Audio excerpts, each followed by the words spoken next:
Hello everyone, welcome to study focal point.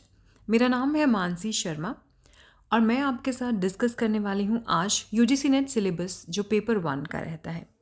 देखिए, किसी भी एग्ज़ाम की प्राइमरी रिक्वायरमेंट होती है कि उससे आप क्या बनने वाले हैं। मसलन अगर आप लॉ का एग्ज़ाम दे रहे हैं, कोई एंट्रेंस दे रहे हैं, तो आप उससे लॉयर बनना चाह रहे हैं, तो आपकी लॉ की जो एप्टीट्यूड है उसको टेस्ट किया जाएगा।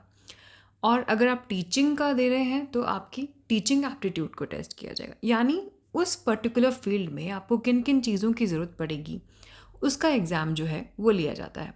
आप टीचिंग क्योंकि जो स्पेसिफिक होती है वो सब्जेक्ट वाइज होती है, तो पेपर 2 में आपके सब्जेक्ट की नॉलेज को टेस्ट किया जाता है और पेपर 1 में इन जनरल आप एक टीचर बनने के क्राइटेरिया पे फिट बैठते हैं या नहीं उसको टेस्ट किया जाता है। तो यानी जब आप पेपर 1 अटेम्प्ट करें तो आपको उस वक्त जो है एक टीचर की तरह सोचना है एप्टीट्यूड वाले पोर्शन में। बाकी के जो पोर्शंस हैं उसमें जो थोड़ी बहुत प्रैक्टिस है या फिर मेथड्स ट्रिक्स टिप्स सीख कर आप जो है उन पेपर को जो क्वेश्चंस आ रहे हैं उनको आराम से निकाल सकते हैं। पर सबसे पहले समझना ज़रूरी है कि इसका सिलेबस क्या है और उससे क्या एक्सपेक्टेड है कि क्या आएगा। तो यूजीसी नेट का जो सिलेबस है आप किसी भी वेबसाइट से डाउनलोड कर सकते हैं, एनटीए से भी डाउनलोड कर सकते हैं या फिर जो कहीं भी अवेलेबल हो, जैसे मैंने डाउनलोड किया है वो मैं आपके साथ डिस्कस करने वाली हूँ। तो यूजीसी नेट सिलेबस जो है वो बहुत ही सोचा समझा जो है वो बनाया गया है। आपको हर तरह से ये जो है वो कवर करता है, रिसर्च के लिए भी और टीचिंग के लिए भी। सबसे पहला ही यूनिट जो है वो है टीचिंग एप्टीट्यूड का। तो यहाँ पे टोटल 50 MCQs आते हैं जो कि हर एक 2 नंबर का होता है। टोटल 100 मार्क्स हो जाते हैं और 10 के 10 यूनिट से 5 क्वेश्चंस जो आते हैं, तो यानी हर यूनिट की वेटेज सेम रहेगी। 50 क्वेश्चन आएंगे और हर यूनिट से 5 क्वेश्चन आएंगे। यहाँ पे सबसे पहला यूनिट है टीचिंग एप्टीट्यूड का। टीचिंग एप्टीट्यूड में जो है सबसे पहले आपकी टीचिंग मेथडोलॉजी को जो है वो चेक किया है। तो टीचिंग क्या है, उसके ऑब्जेक्टिव्स क्या हैं और किस तरह की लेवल्स रहेंगे, लर्नर की क्या कैरेक्टरिस्टिक्स होती हैं या फिर क्या क्या चीज़ें टीचिंग को अफेक्ट करती हैं, मेथड्स क्या रहेंगे या फिर सपोर्ट सिस्टम क्या होता है, ट्रेडिशनल है, मॉडर्न है, आईसीटी बेस्ड टीचिंग है, तो इवैल्यूएशन कैसे की जा सकती है। तो ये सब एज अ टीचर आपके लिए बहुत इंपॉर्टेंट है। इसलिए जब आप इस एग्ज़ाम की तैयारी करें तो एप्टीट्यूड को इस तरह से समझें कि आप जो है एज अ टीचर भी एक्सेल कर पाएँ। ठीक है, तो ये जो सिलेबस के टॉपिक्स हैं इनको हम एक एक करके कवर करेंगे अपनी सीरीज़ में जो पेपर 1 की रहेगी। दूसरा जो यूनिट है वो रिसर्च एप्टीट्यूड। देखिए, नेट करने के बाद डॉक्टरेट के लिए भी बहुत सारे लोग अप्लाई करते हैं, तो रिसर्च का भी आपको सब कुछ पता होना चाहिए। अगर आप पीएचडी करने वाले हैं तो रिसर्च क्या है, किस तरह के मेथड्स होते हैं, उसमें स्टेप्स क्या क्या होंगे, थीसिस कैसे होगी, आर्टिकल कैसे लिखा जाएगा और उसमें इंफॉर्मेशन टेक्नोलॉजी का क्या यूज़ हो सकता है, रिसर्च के एथिक्स क्या रहते हैं। तो ये सब चीज़ें जो हैं अगर आप इनको किसी भी कोर्स की तरह पढ़ेंगे तो आपको शायद मुश्किल लगे, पर अगर आप किसी भी चीज़ को नॉलेज एक्वायर करने की तरह से पढ़ते हैं तो वो आपको आसान लगने लगता है। तो सबसे पहला जो एक रिक्वायरमेंट रहता है किसी भी पेपर की तैयारी करने का वो ये रहता है कि आप हमेशा उसे कुछ नया सीखने के नज़रिए से जब करेंगे तो आपको वो आसानी से याद हो जाएगा। बाकी जब हम इन टॉपिक्स को करेंगे तो वो मैं आपको समझाती रहूँगी।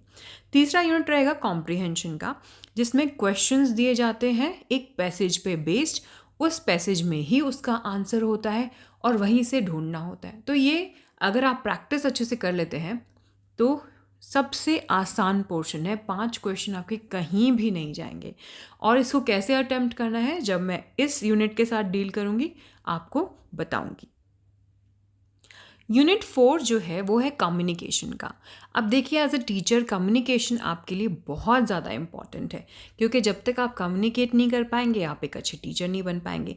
तो यहाँ पे जो है यूनिट वही कवर करता है कम्युनिकेशन क्या है, टाइप्स क्या हैं, कैरेक्टरिस्टिक्स क्या हैं, इफ़ेक्टिव कैसे उसको बनाया जा सकता है, उसमें बैरियर्स क्या आते हैं, फिर मैस मीडिया और सोसाइटी, ये सब जो टॉपिक्स हैं वो आपको एज अ टीचर पता होने चाहिए। तभी आप देखेंगे ना कि सिलेबस जो है वो सिलेबस इस तरह का बनाया गया है कि आपको एज अ टीचर आपकी जो आपको वेल इक्विप किया जाए कि आप किसी भी तरह की सिचुएशन में बच्चों के साथ डील कर पाएँ। चाहे आप रिसर्च कंडक्ट कर रहे हो तो भी आप अच्छी तरह से कर पाएँ। या तो बेसिक नॉलेज जो एक रिक्वायर्ड है या फिर सब्जेक्ट स्पेसिफिक नॉलेज। तो इसी तरह का नेट का पेपर होता है। आप इसको जब समझने लगेंगे ना, हमेशा किसी भी एग्ज़ाम को क्रैक करने का तरीका क्या होता है, समझें, फिर मैक्सिमम प्रैक्टिस करें, राइट? तो इसलिए आप समझते जाइए और प्रैक्टिस करते जाइए। मैं एक चीज़ ज़रूर बीच में कहना चाहूँगी कि 10 ईयर पेपर्स करना बहुत इम्पॉर्टेंट होता है। आप जब प्रैक्टिस कर रहे हैं तो 10 ईयर पेपर्स से कीजिए, ताकि आपको एग्जामिनर का पता चले कि किस एरिया पे फोकस करके मैक्सिमम क्वेश्चंस निकाले जा रहे हैं। तो सबसे पहले सिलेबस को आप पढ़ेंगे ध्यान से, और उसके बाद आप 10 ईयर पेपर्स को कंसल्ट करेंगे, राइट? तो 5th यूनिट जो है वो मैथमेटिकल रीजनिंग एंड एप्टीट्यूड का है, जिसमें रीजनिंग, उसके types, number series, letter series, codes and relationships, mathematical aptitude in general. तो ये जो है किसी भी एग्ज़ाम में आजकल, चाहे वो बैंकिंग का हो, कोई भी हो, वो जो क्वेश्चंस पूछे जाते हैं उसी तरह के नेचर का होता है। कोई बहुत ज़्यादा डिफ़िकल्ट इसको बनाने की कोशिश नहीं की जाती। और इसी तरह का यूनिट जो है वो 6 भी है, लॉजिकल रीजनिंग। ये भी आजकल लगभग हर एग्ज़ाम में पूछा जाता है, तो इसको भी हम लोग जो है वो डिटेल में स्टडी करेंगे। तो इसमें आर्ग्यूमेंट्स के बारे में, एनालॉजीज, वेन डायग्राम्स, लॉजिक, प्रमाणास, तो ये सब चीज़ें जो है वो इसमें कवर की जाएंगी यूनिट 6 में। यूनिट 7 जो है वो डेटा इंटरप्रिटेशन का है। तो यहाँ पे चार्ट्स, पाई चार्ट्स, इस तरह के जो क्वेश्चंस रहते हैं ना, वो वाले सवाल आएंगे। बहुत आसान यूनिट होता है। ज़रूरत क्या चीज़ है, सिर्फ प्रैक्टिस की। तो एक एक करके हम इन सारे यूनिट्स को कवर करेंगे। मैं आपको तरीका भी बताऊंगी कि कैसे करना है, और उन क्वेश्चंस की हम लोग प्रैक्टिस भी करेंगे। यूनिट 8 जो है वो आईसीटी का है। आजकल देखिए एजुकेशन में इंफॉर्मेशन एंड कम्युनिकेशन टेक्नोलॉजी का यूज़ बहुत ज़्यादा हो रहा है। इनफैक्ट आजकल तो आर्टिफिशियल इंटेलिजेंस पे भी बहुत ज़्यादा जोर दिया जा रहा है। तो अगर आप रिसर्च कर रहे हैं या फिर टीचिंग में जा रहे हैं, तो ये सब जो चीज़ें हैं वो आपको बेसिक्स ही हैं, वो ज़रूर आनी चाहिए, और बेसिक्स पे ही एग्ज़ाम में फोकस किया जाता है। तो इसलिए बिना घबराए आप आईसीटी के जो जनरल प्रिंसिपल्स हैं वो सब हमारे साथ सीखेंगे, और आप उसके बाद क्वेश्चंस को बहुत आराम से अटेम्प्ट कर पाएंगे। यूनिट 9 जो है वो आपकी जो है एक जनरल आपको इक्विप करता है कि आपके आसपास क्या इश्यूज़ हो रहे हैं, डेवलपमेंट रिलेटेड, एनवायरनमेंट रिलेटेड, उन सब इश्यूज़ को जो है यूनिट 9 डील करता है। ठीक है, तो इसमें बहुत सारी चीज़ें जो हैं वो कवर हो जाती हैं कि आप, क्योंकि आप एज अ ह्यूमन बीइंग भी, तो आपको बहुत सारी चीज़ें पता होनी चाहिए, और उनमें से सबसे इम्पॉर्टेंट जो चीज़ है वो है आपकी एनवायरनमेंट। तो ये यूनिट जो है वो उसको कवर करता है, क्योंकि एक एनवायरनमेंट का जो पेपर है आप देखेंगे बहुत सारे कोर्सेज़ में कंपलसरी है। तो इसलिए एक टीचर को भी बेसिक नॉलेज होनी चाहिए एनवायरनमेंट की। उसके अलावा जो है वो हायर एजुकेशन सिस्टम जो है उसके बारे में आपको नॉलेज होनी चाहिए। तो यहाँ पे किस तरह से एजुकेशन सिस्टम जो है वो इवॉल्व हुआ, क्या प्रोग्राम्स रहे, किस तरह की एजुकेशन की टाइप्स हो सकती हैं, professional, technical, skill based, value education क्या है, एनवायरमेंटल एजुकेशन क्या है, न्यू एजुकेशन पॉलिसी जो है ये उसके कॉन्टेक्स्ट में जो है वो बहुत सारी चीज़ें जो है वो हमारे समझने की हैं, पर बहुत आसानी से समझाऊंगी मैं, और आपको सारी चीज़ें जो है वो क्लियर हो जाएंगे। हम लोग टॉपिक वाइज चलेंगे, छोटी छोटी वीडियोस मैं आपके लिए लेके आऊँगी, आप उनको साथ साथ करते जाएं, और उससे रिलेटेड क्वेश्चंस को भी आप साथ साथ कवर करेंगे, तो आपका सब कुछ कवर हो जाएगा इसी में।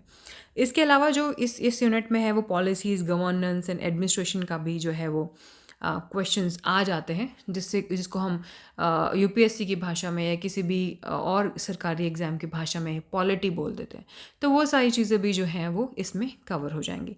तो ये है basic overview of the syllabus जो यूजीसी नेट पेपर 1 का है। All you have to do is study the topics like unit wise, and then look up for the questions in the past 10-year question papers, and then try to understand what all is being asked in the past years. जैसे जैसे आपको ये समझ आ जाएगी, आपके लिए paper जैसे जैसे आपको ये समझ आ जाएगा, आपके लिए पेपर क्रैक करना बेहद आसान हो जाएगा। तो इसलिए आप बिना घबराए इस सब को पढ़ें, हमारे साथ जुड़ें। यूनिट वाइज जो है एक एक टॉपिक को मैं आपके साथ कवर करूँगी। Thank you for watching. और अगर आपने सब्सक्राइब नहीं किया है तो प्लीज़ सब्सक्राइब भी चैनल को कर लीजिएगा। See you in the next video.